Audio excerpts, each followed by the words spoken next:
Hey there, this is Anthony from mycodeteacher.com, and in this lesson we're going to create an image panning slash zooming application. So we're going to put an image on a white screen, the main default UI window in the center of the screen. We're actually going to use the iPod image that I've got on my desktop here, and we're going to add onto the application on the top in a navigation bar a plus button and a minus button for zooming in and zooming out, and then we're going to make it so that by dragging the mouse, or in the case of an actual iPhone, your finger around the screen, you can pan the image up, down, left, and right, or diagonally in any direction. So I just want to note before I get started here that this is a relatively complicated application, and it will probably take a few watches before you grasp the concept and the math behind it.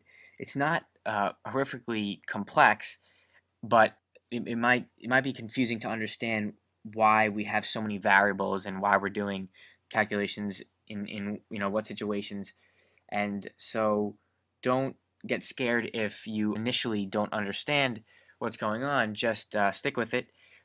Follow along, build the application as you watch it as many times as you need to, and eventually you will definitely get it. And once you do, it'll definitely be rewarding, because the, creating an application like this is kind of where developing real applications starts, and where you actually start to head down the road on which you start submitting applications to the App Store. So if you can grasp this, then you're definitely in a good place. So let's get started. So of course I have Xcode open, and we're going to create a new project. Window based as always. Make it simple, we'll call it image panning.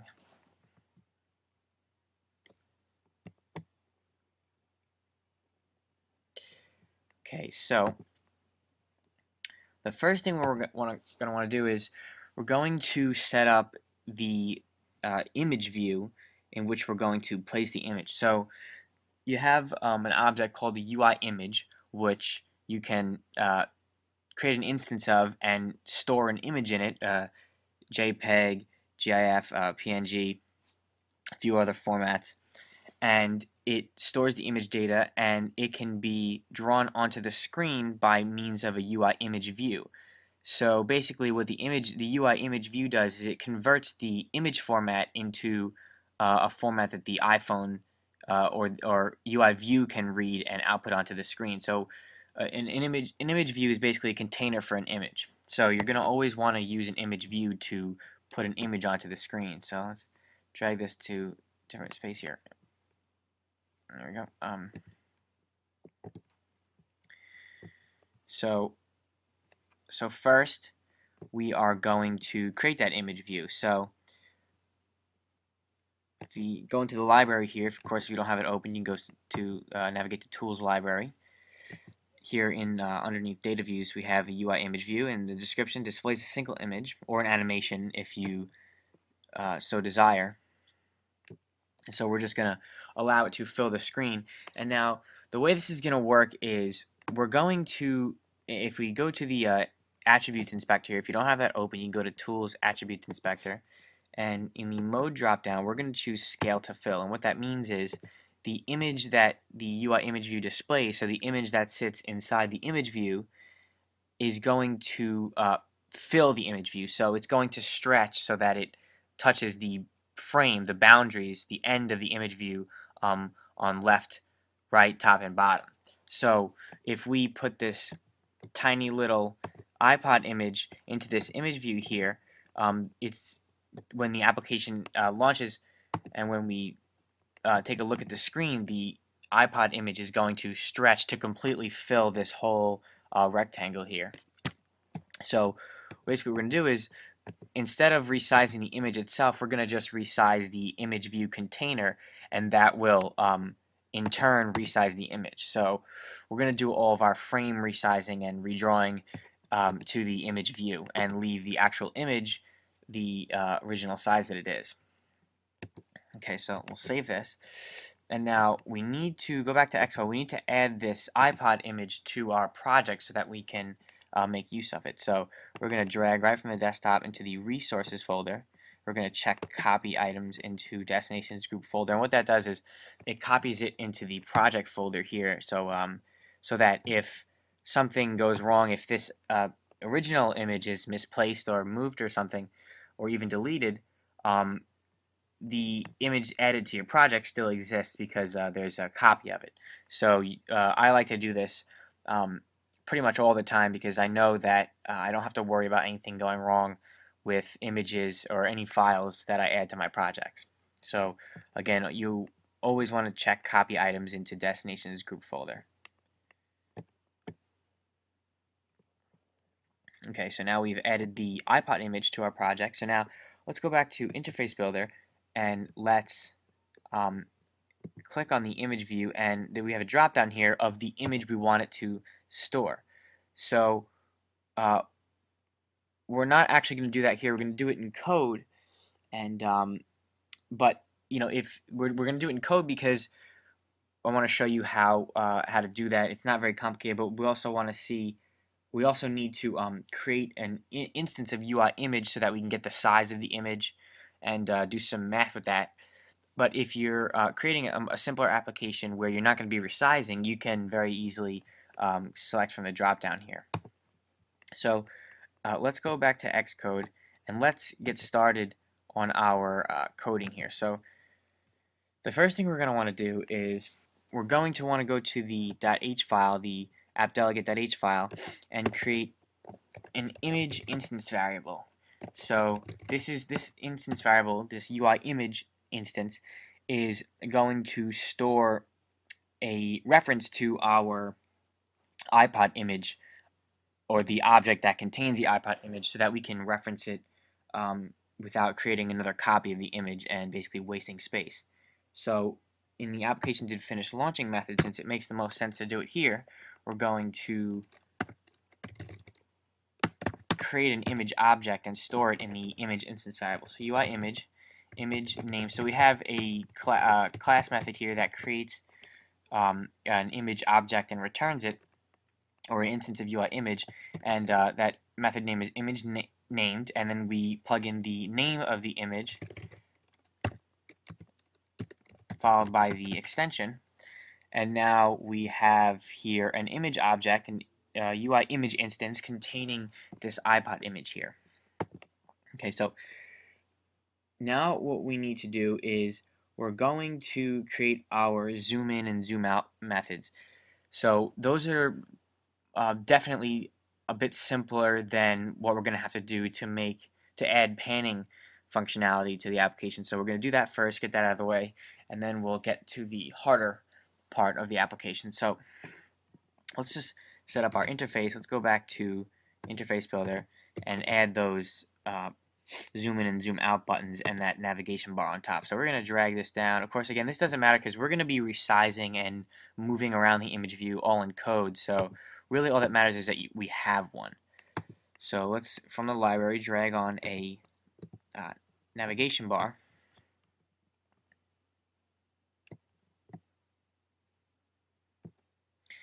Okay, and we'll plug in the title here, image panning, and now we're going to create two buttons, one on the right for zooming in, and actually we're going, if we go to the attributes inspector panel and we click in the identifier dropdown, we have an add preset button that has an add icon that saves us a little bit of time, or makes it's nicer than actually typing in the word zoom. And now we can add another one for zooming out.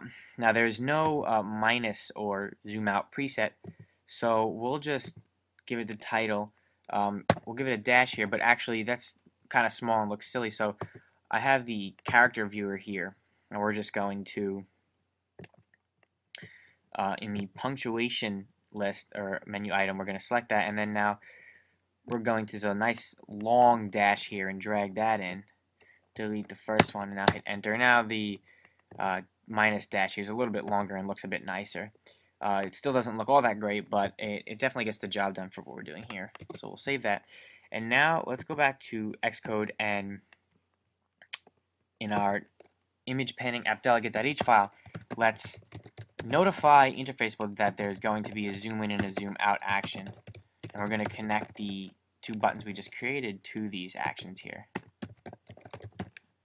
Alright, save this. Back to interface builder.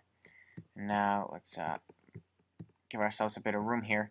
And now we're going to select the plus button, drag to the image panning AppDelegate instance in the instances window here, connect to zoom in, and now I'll do the same thing for this zoom out button. Save this. Now I'll go back to Xcode. Now we're going to do, before we implement the zoom in and zoom out methods, is we're going to create a method which I have titled update image view frame. And the purpose of this method is to resize the image view's frame and then give that frame to the image view and then have the image view resize itself. So void update image view frame. Now we're going to have a lot of numbers here. Don't be scared by it. It'll make sense once you give it a chance to sink in. Okay, so the first thing we're doing is we're creating a CG size struct, a C struct, and that is it stores a width and a height variable. And so we're calling our struct image size of type CG size, again a struct, and we're setting it equal to the size of the image. So we can return a CG size struct which contains a width and a height of the image by calling to the size property. So image, again this image here stores the iPod image dot size, and now we can get the width of the iPod image by doing image size width, and we can get the height of it by doing image size height. Okay, so that's going to be the width and the height of the original image here, and we're going to keep referencing back to that. So now what we need to do is we need to create a frame or a rectangle for the image view. But first we have a few things we need to do before we get to that. Now at this point in time the image view doesn't actually have an image to display, so let's do that up here, or right under here. Image, we need to actually create an interface builder outlet and connect it to that image view, so let's do that now. IB outlet UI image view. Okay, so we need to do this so that we can access the image view and interface builder from code or in code. So let's drag and connect to the image view and connect the image view outlet. So now we have a link to the image view we added an interface builder. Okay, so now let's give that image view an image that is the image that we created here. So just so you can see what's going on so far, let's just close this, let's comment this out, and let's actually build the application just so you can see where we are at this point in time.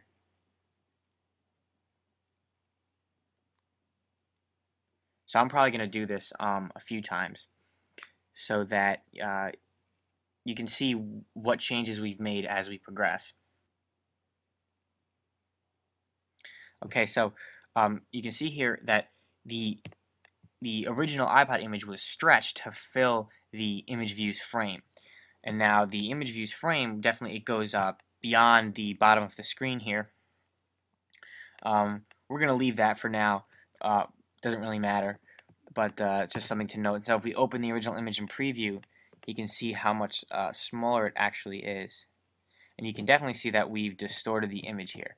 Now that's not really of concern because what we're focusing on is the fact that we can zoom and pan the image. We will actually fix that, and we will fix the distortion or the fact that the height and width ratios are not intact. But for now, just note that we have put an image into an image view and put it on the screen with very little work.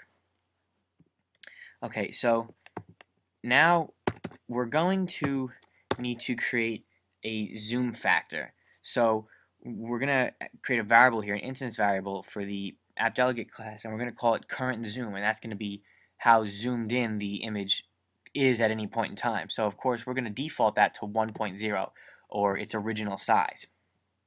So let's put that here. Float current zoom. Save, and now let's go to the app delegate and set the current zoom equal to 1. Okay, now we're going to use that as a we're going to multiply that by the width and height of the image when we create the frame. Now we're going to do that right now. So image view frame, and now we need to create a rectangle or a frame for this image. So the first thing we need to put in here is the origin of, or where on the screen that this image view is going to be placed.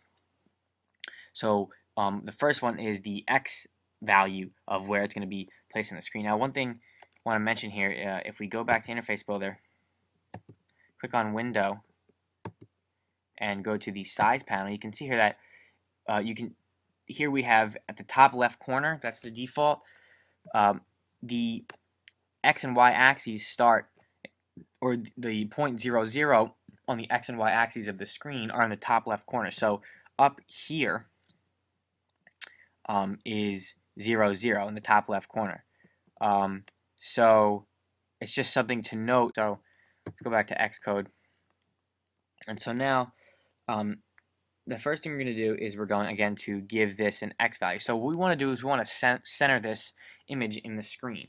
So first we're going to take the total width of the screen and divide it by 2. So the width of the screen is 320 pixels, divided by 2 is 160, and 160 is right dead in the center of the screen. So just take a look at that in Interface Builder. Again, so the width of from here all the way to here is 320 pixels. Right down the center of the screen is 160 pixels. So if we take the width of this window here, which happens to fill the whole screen, and divide it by 2, we get an X value for the center of the screen, which is 160. So we'll do window frame size width. So we're getting the frame by calling to the frame property. Then that frame is a CG rect, and that CG rect is a struct containing 2 more structs, one CG size and one CG point, one being the size of the frame, one being the origin of the frame. So frame.size.width, that's the width of the window, divided by 2. And now the same thing for the height, window frame size height divided by 2. So the same thing applies here. If we take the total height, which is 480 pixels, and divide it by 2, we get a vertical center point. So now we have a horizontal and a vertical center point of the screen. And now we want to know how wide to make the image view. Now again, remember, this frame is for the image view, so we're trying to center it in the screen. So first we're giving it of location on the screen, vertically and horizontally centered, and now we need to give it a width and the height. So we're going to make it as a reference point here, the size of the image, the iPod image, times the zoom factor. So image size, remember we created this CG size struct here, the image size struct, which contains the width and the height of the original image, by calling to the size property. And so image size width times current zoom. So right now that's just going to be times 1, and we're going to mess with the current zoom later on, and that's how we're going to zoom in or zoom out on the image. Image size height, so now the last parameter here, times current zoom. Okay, and so now we've given our frame here, our image view, a frame. So again, just to recap, we'll make this a bit nicer here, easier to read. Okay, so we're creating a frame for it. A frame, basically, its boundaries on the screen, its location and its boundaries. So we're locating it in the the horizontal center point, which is going to be the width of the screen divided by 2, and then the vertical center point, which is going to be the height of the screen divided by 2. then we're giving it the width, the size of the original image, the iPod image, times the current zoom, so that so later on we can change current zoom and then just update the frame and it will stretch the image. But for now, current zoom is 1, so the width of it is going to be the image size width, and then the image size height is going to be the height times current zoom. So we've got x and y, location of the image view, and then width and height of the image view. So we need to actually call to this method. So we're going to call to it first when the application finishes launching. So again, when you give a UI view a UI view object a new frame by setting the frame property, it automatically resizes itself with the new frame that it's given. So we don't have to call to a separate method to tell it to resize. So self update image view frame. And now we can build this just to see where we're at.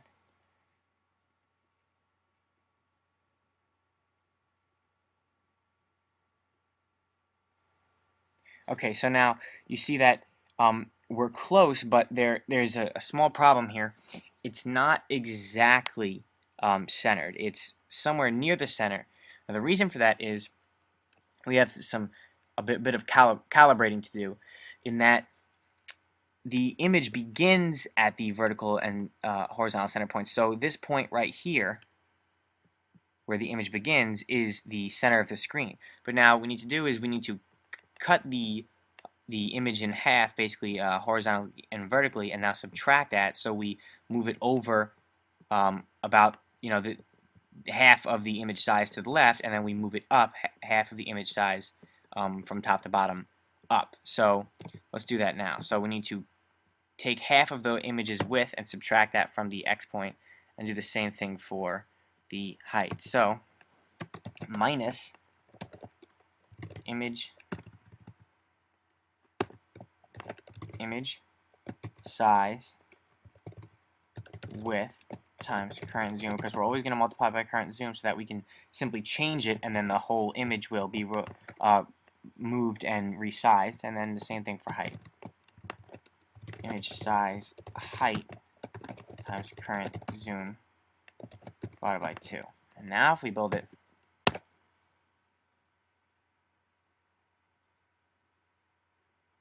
now it's exactly in the center of the screen.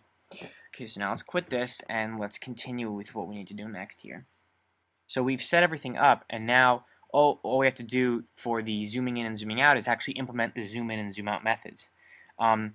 So let's do that right now. So first we will implement zoom in. Now all we have to do here is multiply the current zoom by 1.5, or make it 50% larger, and then re-update the frame, because you see here in the update image view frame method, we've everything has been referenced back to the current zoom. So we multiply by current zoom for giving the image view a width and a height. So now if we just change current zoom, make it 50% larger, and then tell the the image view to update its frame by calling to this method, it will automatically resize the image. So let's build this, and now let's try pressing the plus button, and you can see that every time you press it, the image gets 50% larger. Let's do the same thing for zoom out.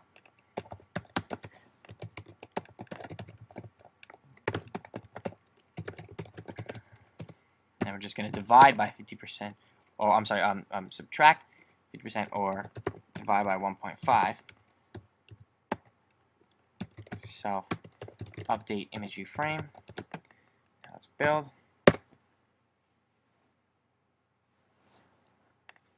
And now we can zoom in and we can zoom out. Now we don't have any limits on how far you can zoom in or how small you can zoom out, but you can add those if you want. We're not gonna. It's really just preference here. We're just trying to get the basic idea of how to do this. No need to make it any more complicated than it already is. Okay, so we've got zooming completed. So now this is where it starts to get the most complicated it's going to get in this lesson. So we need to add some panning functionality. So we want to allow the user to pan by simply moving their finger, or in this case the mouse, across the iPhone screen. So if they move it left, the image pans left. If they move it right, the image pans right. Up, down, same thing, even diagonally. So we need to use the Touch API that Apple has written for us iPhone developers and make use of that to do some math and figure out the new coordinates of the image as the user pans. So the first thing we need to do is we need to create a subclass of the UI window that we have in Interface Builder. So we've got this default window that we've placed everything in. Now we want to use this window as the touch interaction object. So when someone touches the screen, we're going to use a subclass of UI window to deal with those touches. So we're going to have our subclass of UI window implement some methods, touches began and touches moved, namely, to figure out where the user touched the screen, how far they moved, in what directions, and then use that to move the image view here around the screen appropriately. So first, let's create that UI window subclass. Now, if this is the first time you're dealing with the touch response API for the iPhone, I suggest you watch the touch response video because it'll definitely help you here. I'm not going to go too deep into how all that works because we've got enough on our hands with doing all this math here. So I'm going to assume that you've watched that and you understand how the Touch API works. So we're going create a subclass of UI view. We're going to change that to UI window. Now, a UI window actually is a subclass of UI view, so a lot of the same methods are going to be there.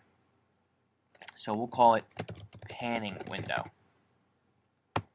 So the window is going to do the tracking of the touches, and it's going to use the tracking data to resize the image frame. So first we need to go to the .h here, and we need to make this a subclass of UI window. So now we can save this, and now we can go to Interface Builder, select the window, go to the Identity Inspector panel, and the class here we choose panning window. So what that means is now this window here is actually a panning window object, not a UI window object. So it's our subclass of UI window, our panning window. So now let's save this, and now we need to create an Interface Builder outlet so that we can access the image view from within our panning window class. So IB outlet UI image view, call image view in here as well, just for simplicity. We'll save this, and now we can go back to Interface Builder, and now we're going to drag from this window, which again happens to be this window here, they're the same thing, drag to the image view that sits inside of it and connect an outlet. So now this parent window has access to the image view that sits inside of it by means of an Interface Builder outlet. Okay, so now we're going to get to the really hard part. Okay, so first let's just comment this out. We don't need any of this here.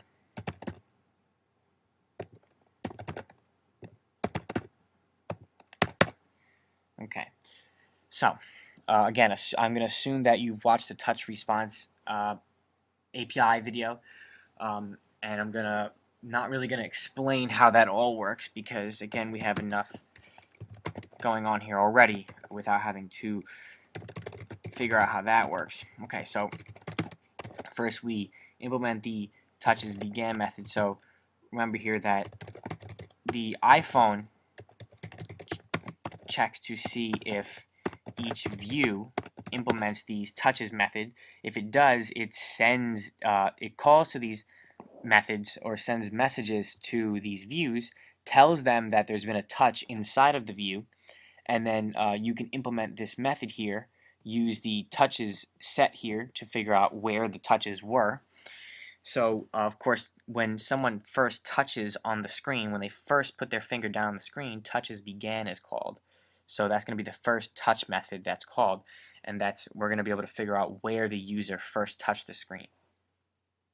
So first, UI touch, we have a UI touch object, touch equals touches any object. Now any object is a message that we send to an NSSet object, and it returns, according to the documentation, an object at the set's convenience. It's not guaranteed to be random, but we don't have multiple user interaction here, or if we do, we're going to want to turn that off because we're only going to want to have the right. So multiple touch is not enabled here, so there's only going to be one UI touch object in the set because the user can only touch with one finger at a time. Okay, so now we have our touch object. Now what we need to do is, in this touchesBegan method, we're simply going to store in instance variables where the user touched the screen in the XY coordinate plane of the screen. So let's create two instance variables here: float starting x and float starting y. So this is simply where the user first touched the screen. We're going to use this and compare it to where they moved to figure out how far to pan the image.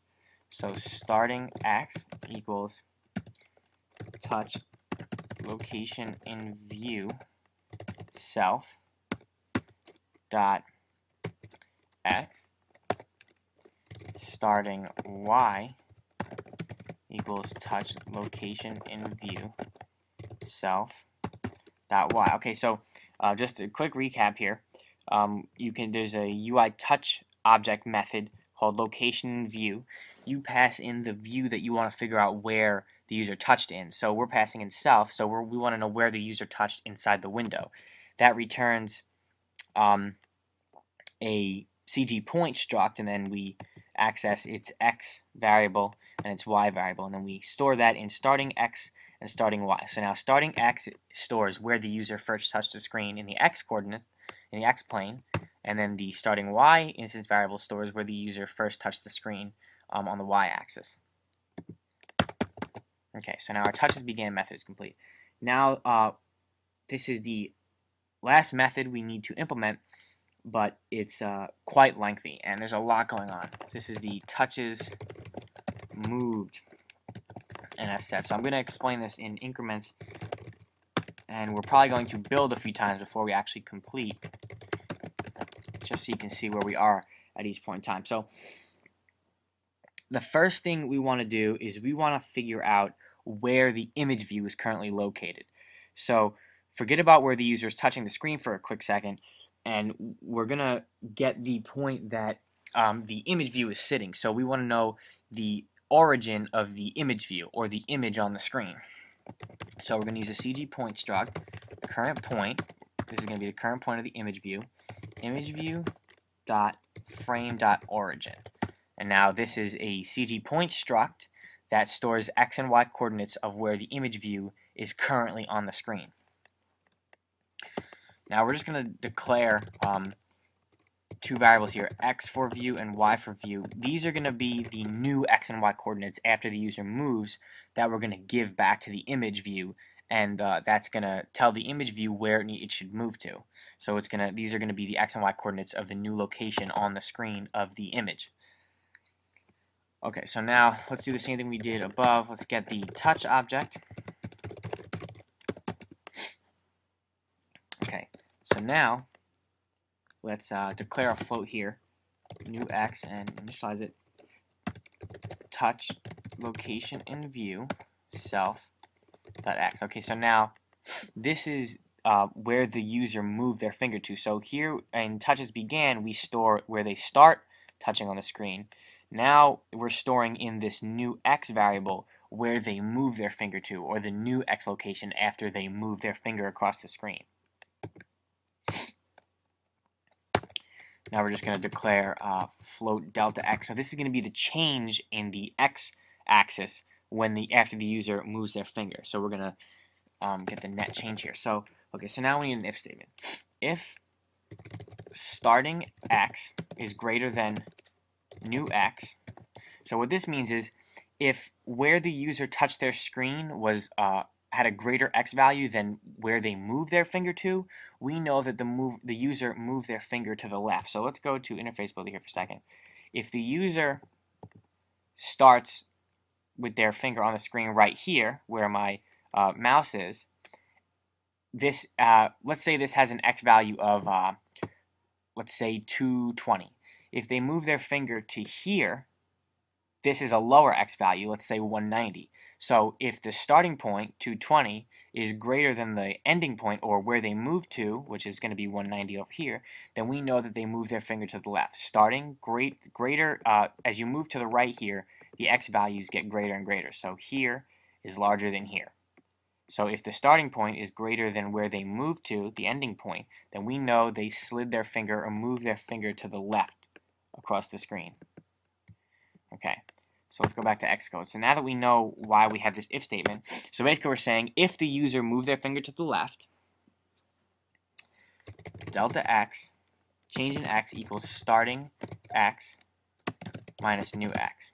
Okay, so we could use an absolute value function here, but I'm going to do away with that here just so you can really understand the logic. So what we're doing this so that we always have a positive x, and then we know what to do with that value. So the change in x is going to be the starting point minus the ending point, or where the user moves their finger to.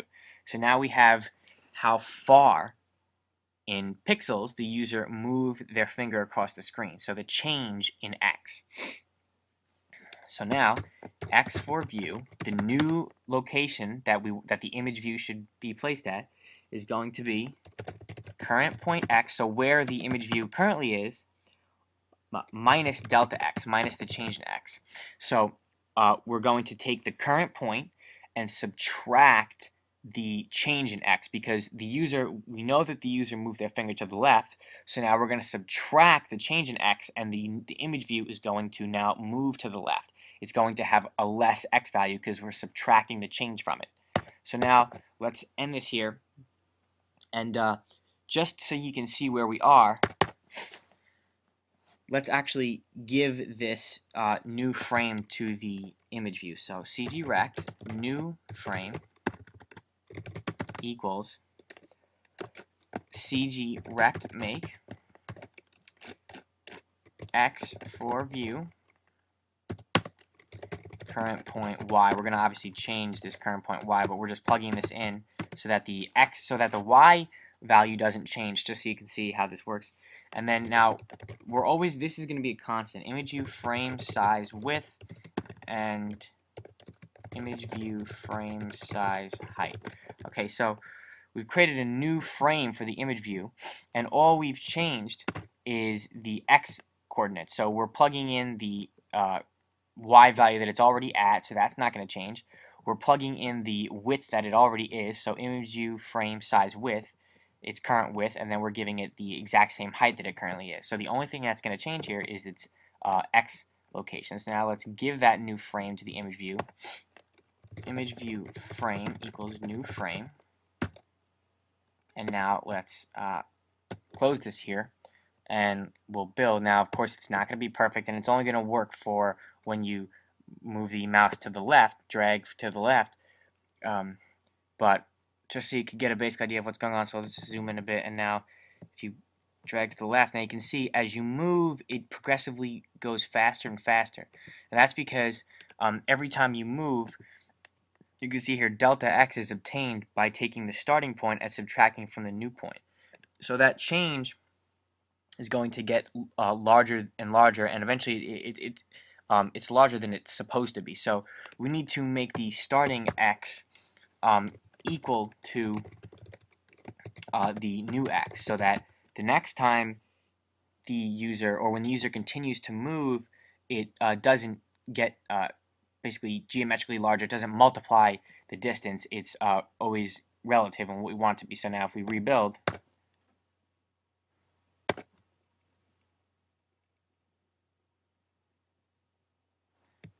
now if we drag now, exactly what we hope. Now you notice right there that if you move just a little tiny bit, you get it just right, it jumps back. I'm going to explain in just a minute why that's happening, but first let's implement the other side of this. So now the other side of this if statement is if the user swipes to the right. So if new x is greater than starting x, we know that the user moved their finger to the right. So the new value is greater than where they started. They must have gone from left to right. So delta x equals new x minus starting x, and x for view, the new x coordinate, equals current point x plus delta x. So we're going to add to where the image view is, because now they're moving to the right, so the image view needs to obtain a greater x value so that it too moves to the right. So now let's build.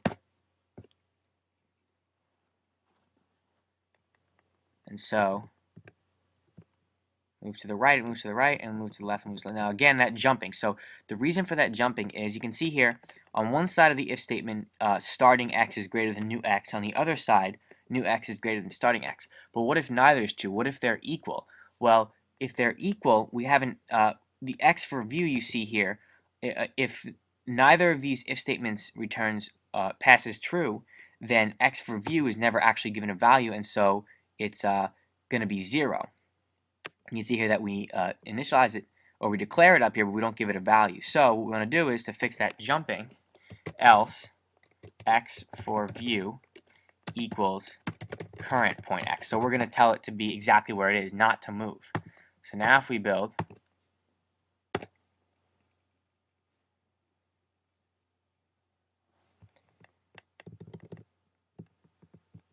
the jumping around has stopped. So in the case that starting x and new x are equal, or that we haven't moved at all as far as the iPhone screen is concerned, the x value stays the same. It doesn't change.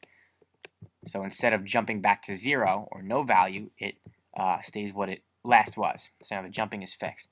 So now we've basically got the logic here. We just need to repeat the process for the y-axis. So float, we need a new y variable. That's going to be the location of where the user moved the y-axis, self y. Now let's declare delta y. If starting y is greater than new y, we know the user moved their finger up. So delta y equals starting y minus new y. Y for view equals current point y minus delta y. Else, if new y is greater than starting y,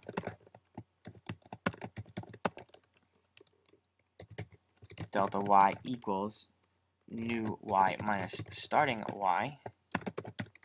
And y for view, the new y coordinate for the image view, is current point y plus delta y. So the exact same logic that we used for the x-axis applies for the y-axis, but now this will be for up and down instead of left and right.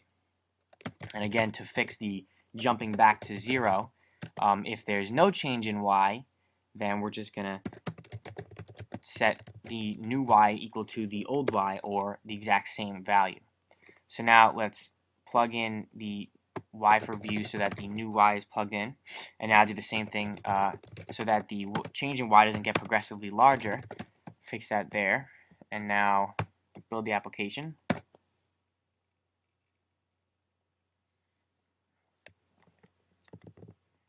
We can pan in any direction. So now we don't have any boundaries. If you push the image completely off the screen, you can pretty much keep going until the iPhone decides that there's no more room off the screen.